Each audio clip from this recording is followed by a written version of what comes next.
નમસ્કાર મિત્રો, મારા એક વ્યુઅર્સની ખૂબ સરસ મજાની કોમેન્ટ હતી કે તમારી રેસીપી જોઈને અમને કંઈક ને નવું ખાવાનું મન થાય છે અને આવું ખાવાનું જ્યારે બનાવીએ છીએ ને રેસીપી મુજબનું તો વધારે ખાઈ લઈએ છીએ અને જેના કારણે મારું વજન વધી ગયું છે.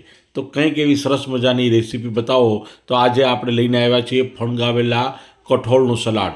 મિત્રો, મગ, મઠ, ચણા એને સારી રીતે ધોઈ લેવાના છે, એને પલાળી દેવાના છે અને ત્યારબાદ એને ઉગાડવા માટે એક દિવસ કપડામાં બાંધીને રાખી દેવાના છે.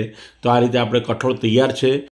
હવે 2 લીટર ઉકળતા પાણીમાં આ કઠોળને એડ કરવાના છે.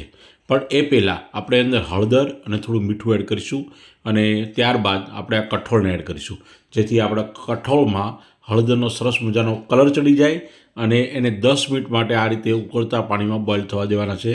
ચણા દબાવીને ચેક કરી લઈશું તો કઠોળ પરફેક્ટ રીતે બફાઈ ગયા છે. લગભગ 70થી 80% કઠોળ બફાય એટલા જ બાફવાના છે, વધારે બાફવાના નથી. અને ત્યારબાદ પાણી નિતારી દઈશું અને આ કઠોળને ડ્રાય કરી દેવાના છે. તો આ રીતે ડ્રાય થઈ ગયા છે અને થોડા ઠંડા પણ થવા દેવાના છે.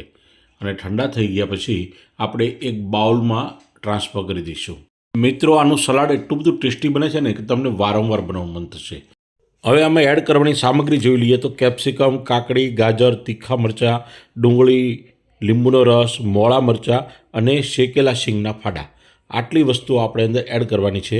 તો આ રીતે પહેલાં આપણે ડુંગળી એડ કરી દઈએ, તીખા લીલા મરચાં એડ કરી દઈએ, શીંગદાણા એડ કરી દઈએ, કાકડી એડ કરી દઈએ અને ગાજરને પણ એડ કરી દેવાના છે.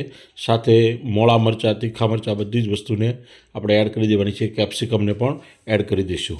તો આ રીતે આપણે બધી જ વસ્તુને એડ કરી દીધી છે અને ત્યારબાદ એને ખૂબ સરસ રીતે હલાવી લેવાનું છે. કઠોળની સાથે બરાબર મિક્સ કરી દેવાનું છે. સલાડમાં તમે પનીરના ક્યુબ પણ એડ કરી શકો છો. પનીરના નાના નાના ટુકડા કરો, ચીઝના પણ નાના નાના ટુકડા કરો અને એ પણ અંદર એડ કરશો. સ્વાદ અને ઘણો વધી જશે.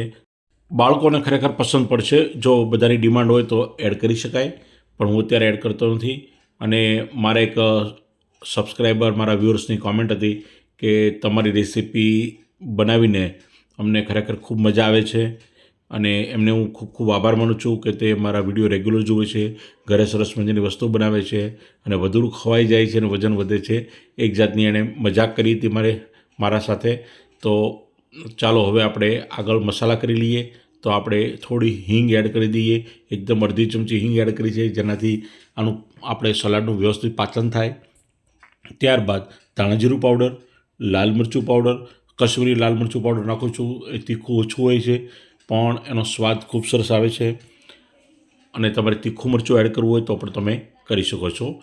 હવે એડ કરીશું સંચળ પાવડર, જેનો સ્વાદ ખૂબ સરસ લાગે છે, ચટપટો લાગે છે, મજા આવે છે. હવે એડ કરીશું થોડી સુગર, થોડી ખાંડ એડ કરી દઈશું, થોડું મીઠું પણ એડ કરીશું. અને ખાંડ અને મીઠું એડ કર્યા પછી આ બધું સ્વાદ મુજબ એડ કરવાનું છે. હવે થોડી કોથમીર એડ કરી દઈશું મિત્રો, ઝીણી સમારીને કોથમીર એડ કરીશું કે જેનો સ્વાદ ખૂબ સરસ આવે છે. અને હવે એને 2 ચમચી વડે બરાબર હલાવી લઈશું. તો આ રીતે આપણું સલાડ બનીને તૈયાર થઈ ગયું છે, પરંતુ હજી આમાં 1-2 વસ્તુ એડ કરવાની બાકી છે. અને એક એડ કરીશું અંદર ટમેટાં. અમુક લોકોને પસંદ નથી હોતા એટલે આપણે લાસ્ટમાં એડ કરી રહ્યા છીએ. એટલે આપણે ટમેટાં એડ કરવાના છે અને ત્યારબાદ લીંબુનો રસ એડ કરવાનો છે. લીંબુનો રસ તો ખરેખર ખૂબ જ જરૂરી છે. વિટામિન સીથી ભરપૂર લીંબુ હોય છે. તો અને આ સલાડના સ્વાદ અને ઘણો વધારી દે છે. અને હવે થોડું આદું એડ કરી દઈએ. આદુને ઘસીને એડ કરવાનું છે, કારણ કે ટુકડા કરીશું તો એ મોઢામાં આવશે તો મજા નહીં આવે. એટલે આપણે એકદમ ઝીણું ક્રશ કરીને એડ કરી દઈશું. હવે બધું જ બરાબર હલાવી લઈએ અને હવે ટમેટાં થોડા એડ કરી દઈએ. તો આપણે એક મીડિયમ સાઇઝના ટમેટાને ટુકડા કરીને અંદર એડ કરી દીધા છે અને આ રીતે આપણું સલાડ તો બની ગયું છે. જો આપણે એને પ્લેટિંગ કરીશું અને એની અંદર ચટણી પણ એડ કરીશું તો આમાં આપણને આંબલી ખજૂરની ચટણી ખૂબ જ મજા આવે છે ખાવાની. તો આપણે આ રીતે બાઉલમાં કાઢી લઈએ અને આંબલી અને ખજૂરની ચટણી અંદર એડ કરી દઈએ. અને ફુદીના, કોથમીર ને લીલા મરચાંની ચટણી પણ ખૂબ જ સરસ લાગે છે. ઉપરથી તમે થોડી કાચી ડુંગળીથી એને ગાર્નિશ પણ કરી શકો છો. તીખાશમાં આપણે ઘણી બધી વસ્તુ નાખી છે, છતાં પણ તમને પસંદ હોય તો કાળા મરીનો પાવડર ઉપરથી છાંટી શકો છો. તો આ રીતે આપણું હેલ્ધી અને ટેસ્ટી સલાડ બનીને તૈયાર થઈ ગયું છે. મિત્રો, વિડીયો ગમે તો લાઇક કરજો, શેર કરજો, સબસ્ક્રાઈબ કરજો. મળતા રહીશું આવા જ નવા વિડીયો સાથે. જય હિન્દ, જય જય ગરવી ગુજરાત.